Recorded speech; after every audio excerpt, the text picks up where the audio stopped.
name is Morgan and welcome to my channel. Today I'm going to show you how to can chicken the most efficient way. This is the way I do it. I highly recommend that you look at online to see, because there are so many ways to do this. You do need a pressure canner to do this.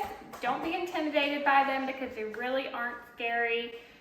They are scary and they could be dangerous, but if you do it the right way and you follow the precautions, they're not scary. So the first thing you need is chicken. Chicken breast, chicken thighs, any type of chicken that you want will work for this. I am using different cuts of white meat chicken, chicken tenders, chopped up chicken, and chicken breast, all mixed together. It doesn't matter what kind of chicken you use. So that's what I'm using today. I'm gonna load up my jars with the chicken, leaving some head space at the top. And there's my first jar.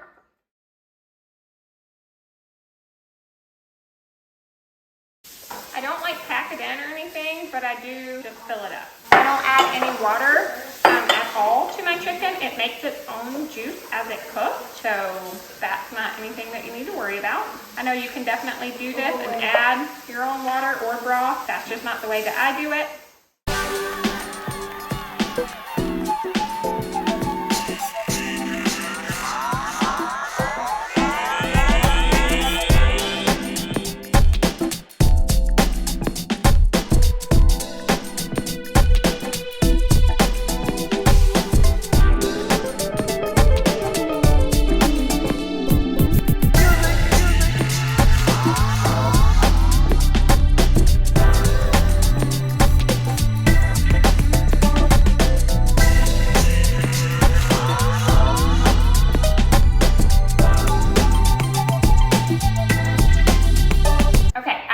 Jars packed, I just use a little bit of white vinegar. I dip a paper towel in it, and then I clean the tops of my jars. You just want to make sure there's nothing up there, especially meat, because the grease will keep it from sealing. This is mostly white meat, so there's not very much grease in it, but it's just a good practice to do that anyway. And then I just have some lids. These are called lids. These are called rings. Let me get some more. When you're canning meat and you don't have, my canner holds 7 quarts. I don't have 7 quarts of meat, so I'm just gonna throw a quart of dry beans in there. If you guys wanna see how to can dry beans, let me know in the comments below, and I'll make a video on that as well. You put the lids on and you screw them on just finger tight. You don't have to work really, really hard to super tighten it or anything like that. When I say finger tight, I just mean with your fingers, not your arm muscle. So if you have really weak fingers, maybe you need to use a little bit of muscle, but I don't think so. Finger tight. Okay, so those are now ready to go in the canner. Let me show you how to get your canner ready. Okay, real quick, I'm just gonna show you the different parts of a canner so you can know exactly what I'm talking about. I have a 7-quart All-American pressure canner. It's about 8 years old now. This is the canner. Here's the lid. And this is the weight gauge. This has different numbers on it, a 5, a 10, and 15. That means pounds of pressure.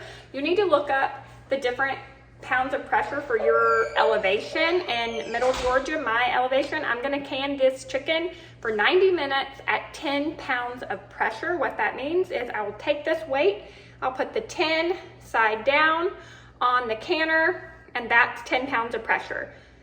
Each side has a different amount of pressure. So that is what that means when you see a recipe that says 10 pounds of pressure for 90 minutes for 5,000 feet or whatever like that. My dad lives in Ruidoso, New Mexico. He lives at 10,000 feet. So his canning looks a whole lot different than my canning because he has to use different amounts of pressure for his elevation because he lives in the mountains. Okay, now that that's being said, let's get to it. This is the canner. In the bottom, you have a little rack. You see water in there because I canned some broth earlier. You put about 3 quarts of water into your canner. I always start out with mine right below high, and then you're gonna move your quart jars into there.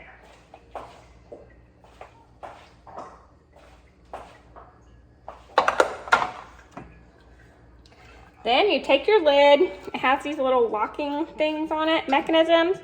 You just put your lid down, you turn it so that these right here, you turn it so that this lines up so that you can lift up your gauges. Now when you're tightening your canner, you want to pull up the two sides at the same time. Okay, so you get this on correctly, because I definitely did not have it on correctly.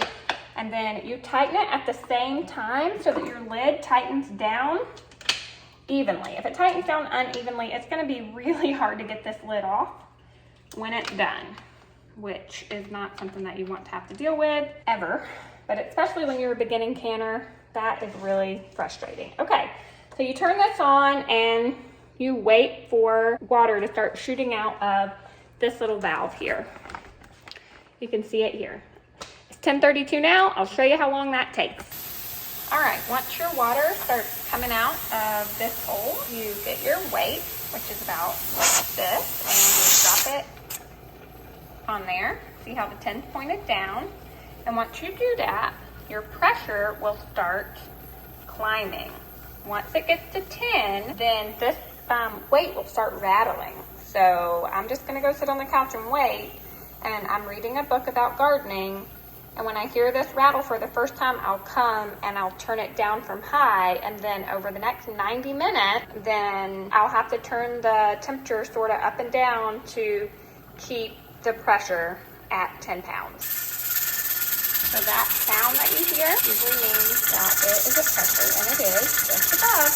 And so at this point, I am just going to set my timer for 90 minutes and turn the heat down just a bit so that the pressure won't keep going up, but will stay around here. It takes a little bit to figure out exactly where on your stove that it needs to be. My last round, I actually had to end up keeping it between 5 and 6, which is a little above medium heat, and that still stayed right above 10 pounds of pressure the whole time. Just keep playing with it until you get the pressure right, and that's that. Pull up and turn. Okay, now I'm not saying you need to buy all the gadgets for canning, but this thing I think is highly worth the money because it keeps you from getting burned when you pull the jars out of the canner. All right, you can get a towel. When you pull these out, they're going to be a little wet on the bottom. If you're wearing sandals, don't let those drips hit your toes. That black stuff is on the outside of the jars, but that is what the canned chicken looks like.